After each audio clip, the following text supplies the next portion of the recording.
بسم الله الرحمن الرحيم. الحمد لله رب العالمين، والصلاة والسلام على سيدنا محمد خاتم النبيين وعلى آله وصحبه ومن تبعه واهتدى بهديه إلى يوم الدين، ثم أما بعد. السلام عليكم ورحمة الله تعالى وبركاته. قلت إن من أروع أنواع التناسب بين ذكر التشريعات المتعلقة بالصيام أن يأتي بعدها مباشرة هناك صيام عن الأكل بأنواعه، بما في ذلك أكل أموال الناس أو أموال النفس. وهنا يأتي مباشرة: ولا تأكلوا أموالكم بينكم بالباطل. وهنا هذا النهي أولا إضافة الأموال المأكولة إلى النفس، لأنه يريد أن ينبه جل شأنه بأن من يأكل أموال غيره بالباطل فستؤكل أمواله بالباطل، كأنه يعده وعدا قاطعا بهذا: أكلت أموال الناس بالباطل ستؤكل أموالك بالباطل. وكثيرا ما نجد أمثلة في واقع الحياة تؤكد هذا المعنى، فنجد أولئك الذين اكتسبوا أموالا بالباطل، رشوة أو استيلاء وغصب أو أخذ أموال الناس بالإكراه أو بأية وسيلة من الوسائل الباطلة بغير حق، دائما نجدهم لا يفارقون هذه الحياة إلا وقد ذهبت لهم أموال بالباطل قد تذهب أنفسهم عليها حسرات. وذلك ليس بعقوبة، ولكن تلك طبيعة الباطل، العقوبة في الآخرة. أما هذا فيدل على طبيعة الباطل. وحين ينسب الله أموالنا وكأنه يقول للمبطل الذي يأكل أموال الناس، يقول له: أنت في الحقيقة إنما تأكل مالك، لأنك وقد أكلت مال الغير بالباطل فستؤكل أموالك بالباطل أيضا. فيريد منا أن نستيقظ، أن نعي، أن نفكر، أن نتدبر بأن هذا المبلغ الذي تأخذه رشوة، أو هذه الأرض التي تغتصبها، أو هذا الشيء الذي تأخذه بنفوذك وسلطانك، وهو ليس من حقك، وإنما حق الأمة أو حق العامة أو حق أشخاص آخرين، إنما هو أكل بالباطل. هناك باطل وهناك حق. لم يقل بالفاسد، وإنما قال بالباطل، يعني ليس هناك أي أثارة من حق في هذا الأمر لك، فهو باطل لا يستند إلى أي شيء يمكن أن يطلق عليه حق، لأن المال ليس بمالك، وقد أخذته بغير وسيلة شرعية يرضاها الله تبارك وتعالى ويقرها رسوله صلى الله عليه وآله وسلم. ومن المؤسف أن أكل أموال الناس بالباطل أصبح من الظواهر الشائعة، بل أصبح لدى البعض دليلا على ذكائهم وعبقريتهم وقوتهم وسلطانهم ونفوذهم وما إلى ذلك. قد يستولي بعضهم على أموال عامة أو أراضٍ عامة تكون للدولة أو تكون للأمة للشعب، ويقول: أنا واحد من الشعب، أنا فرد من الأمة، فلي في هذا المال نصيب. فإذا أخذت شيئا بنفوذي بقوتي بسلطاني فإنما لي في هذا الشيء شركة، نصيب، فأنا آخذ نصيبي أو ما في نصيبي.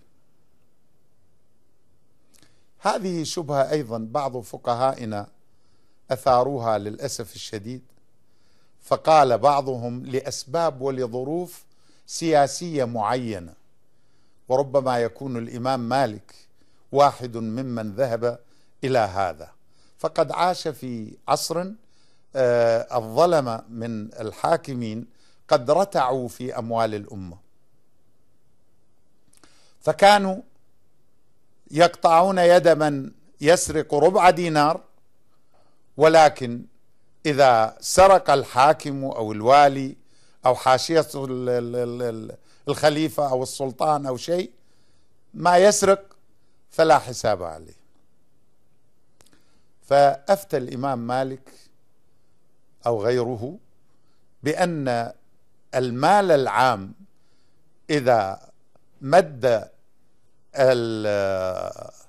المسلم إليه يده فلشبهة ملكيته فيه، ولو هي شبهة يعني صغيرة، 85 مليون 100 مليون الأمة وتمتلك أرضا ما، وطنا أو دارا أو شيء، فهي ملك مشاع بينها، لم تقسم ولا يعرف أحد حدود ما له وما لغيره في هذا الأمر، ولكن هذا يعني متعارف عليه أنه هذا ملكية أمة. فأراد الإمام أن يعاقب هؤلاء الذين يعاقبون الفقراء ولا يعاقبون الكبراء، فأشار في بعض ما نقل عنه إلى هذا الأمر.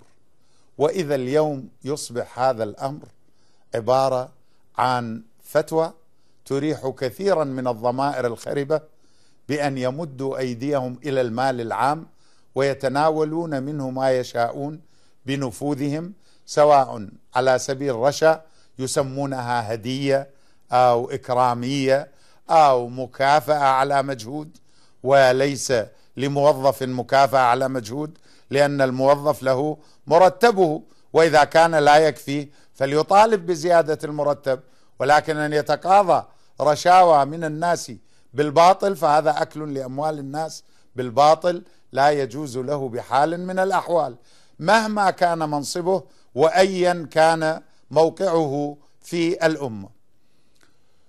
وكون المال العام مالا عاما هذا ينبغي أن تحرص الأمة عليه أكثر مما تحرص على الأموال الخاصة، لأن المال الخاص تنتفع به أسرة أو ينتفع به فرد، أما المال العام فهو للأمة كلها.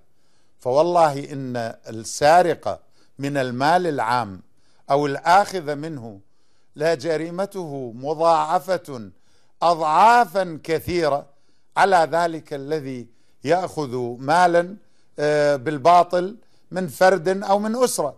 نعم هو كله أكل لأموال الناس بالباطل وكله محرم وكله معاقب عليه، ولكن عقاب الآكل من المال العام أو الخائن فيه أو الخائس فيه من مال الأمة، يعني تصور أن الأمة كلها يوم القيامة شعب بأكمله قد يبلغ الملايين يقف معك أمام الله ويقول هذا قد سرق مالي، وهذا قد استغل نفوذه وأخذ مني كذا، وهذا قد فعل، وهذا قد فعل، وهذا قد استأثر علي بالأرض الفلانية إلى غير ذلك.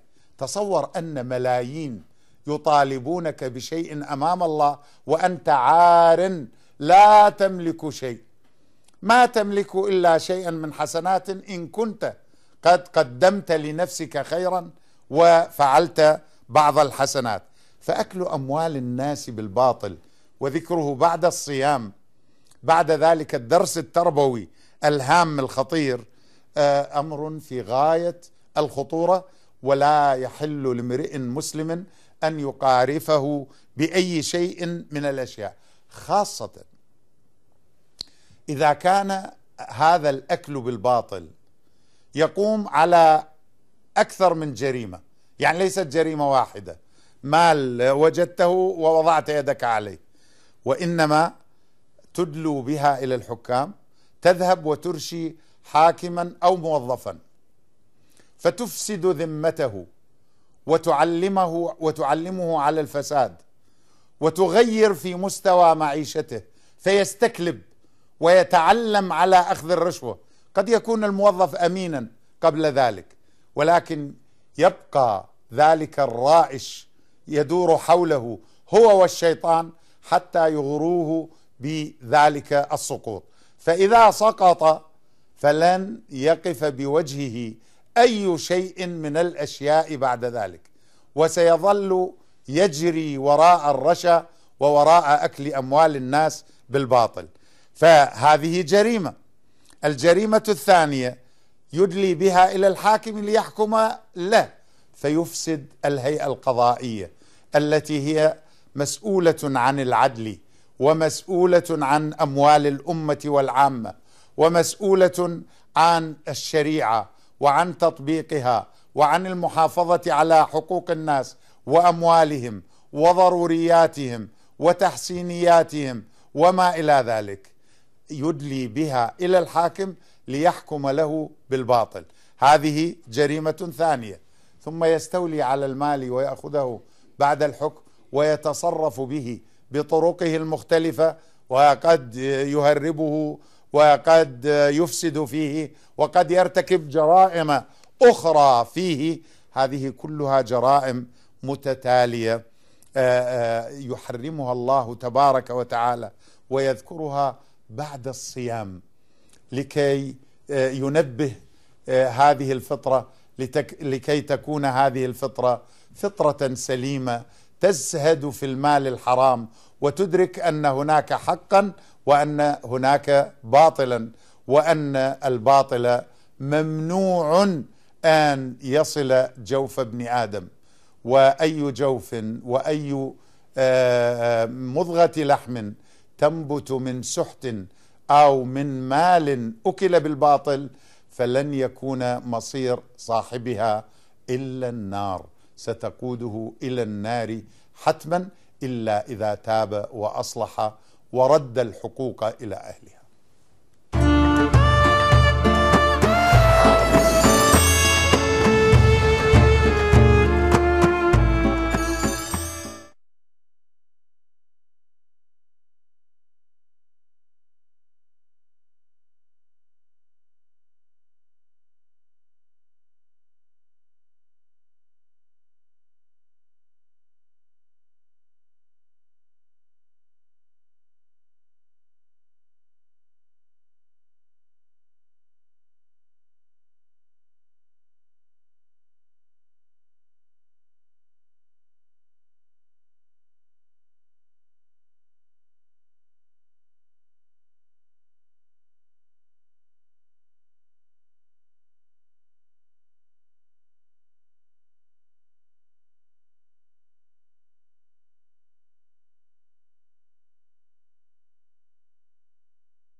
قبل الفاصل تحدثت عن أن أي مضغة لحم، أي قطرة دم تدخل جسم الإنسان من مال حرام تقود صاحبها إلى النار.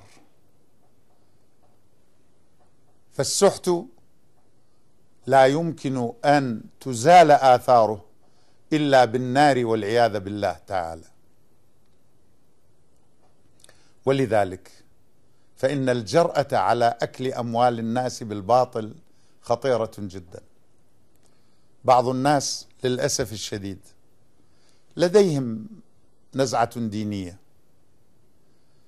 ومع ذلك قد يتورطون في قبول الرشا، وقد يتورطون تحت أسماء مموهة هدية، إكرامية، مكافأة، وما شاكل ذلك، وهي في الحقيقة ليست إلا أكل أموال بالباطل.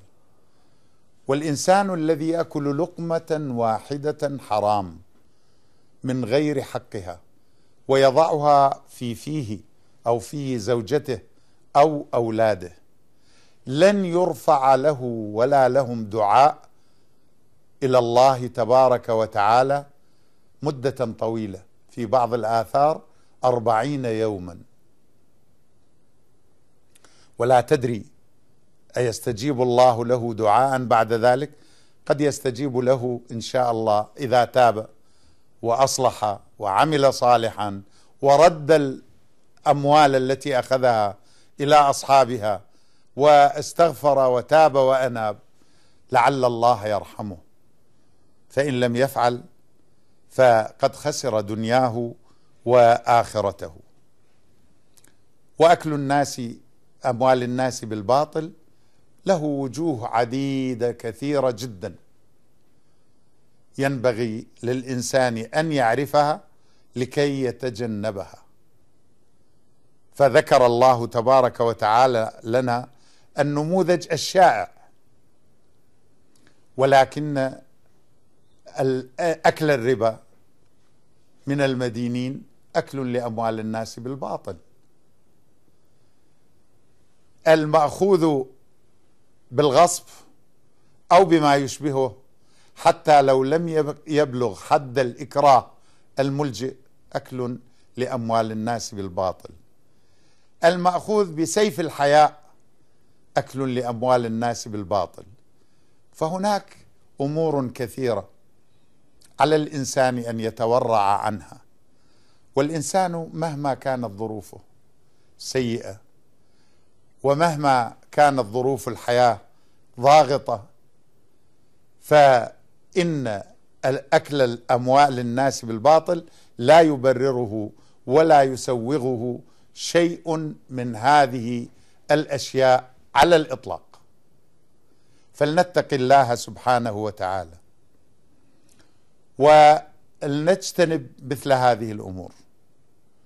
وفي الوقت نفسه لا بد أن يبنى وعي لدى الأمة، محكوموها وحكامها وعلماؤها وكتابها ومفكروها وعامتها، بأن حد الكفاية في الطعام والشراب والسكن واللباس هذا حد إنساني لا ينبغي الهبوط عنه.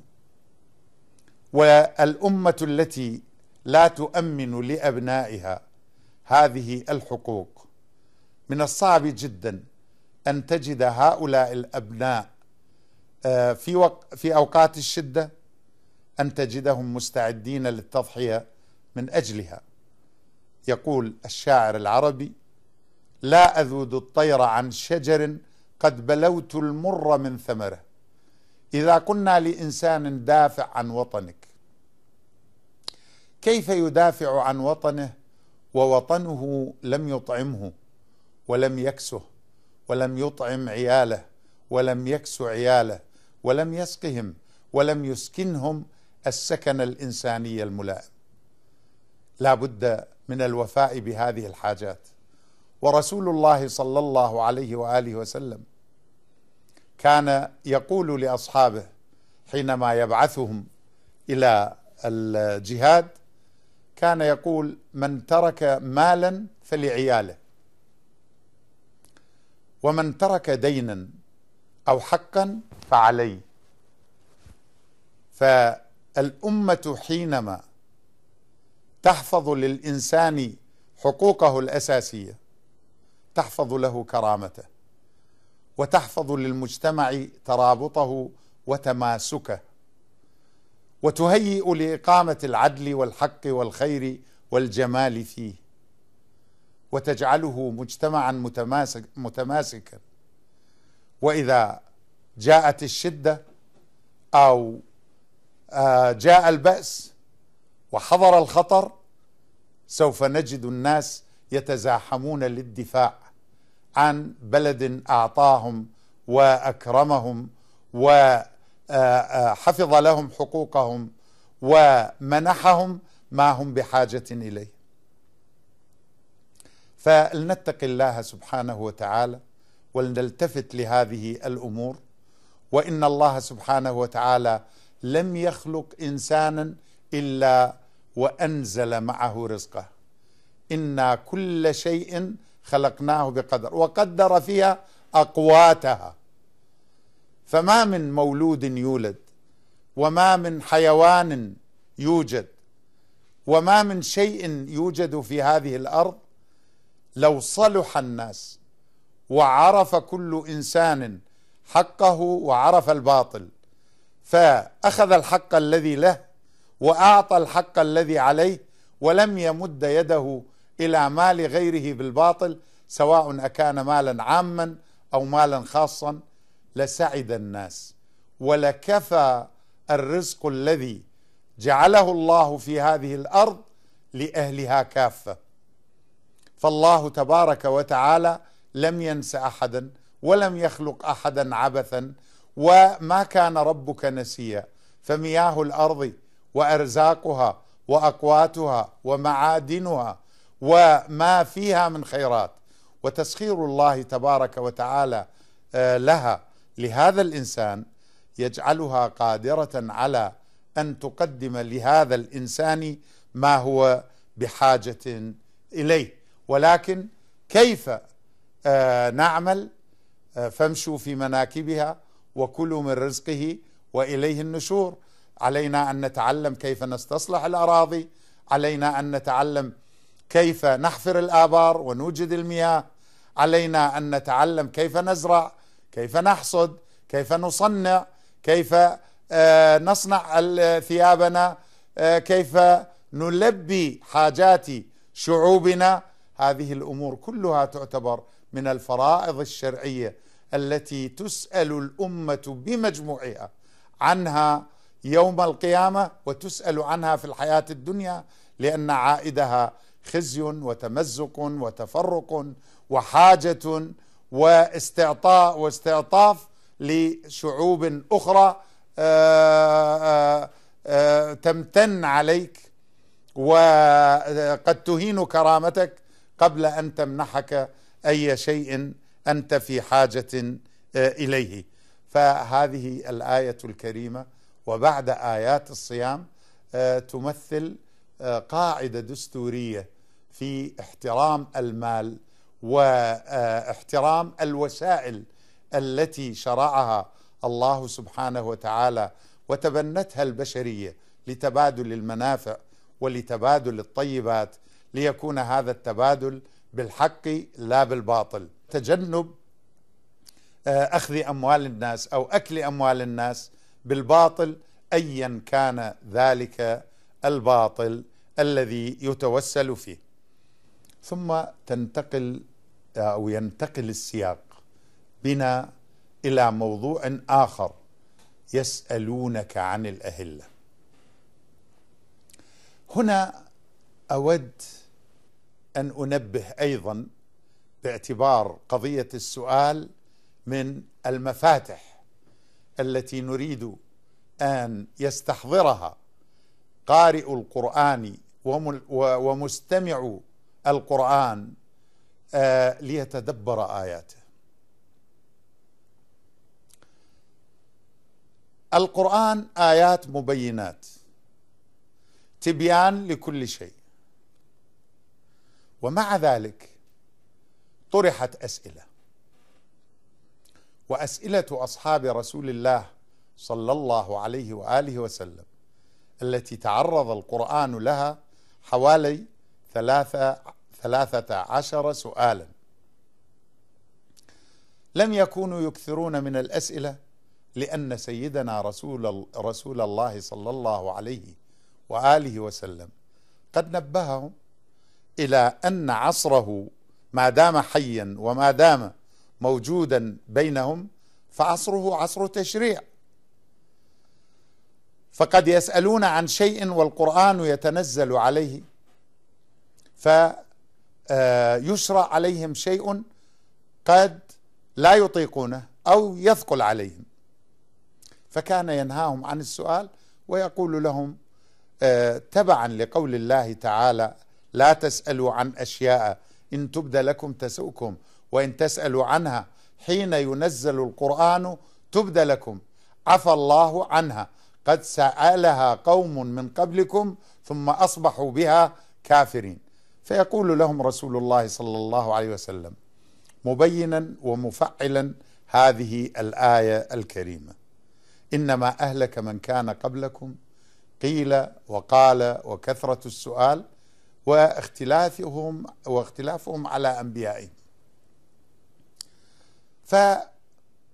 وما كان ربك نسيا.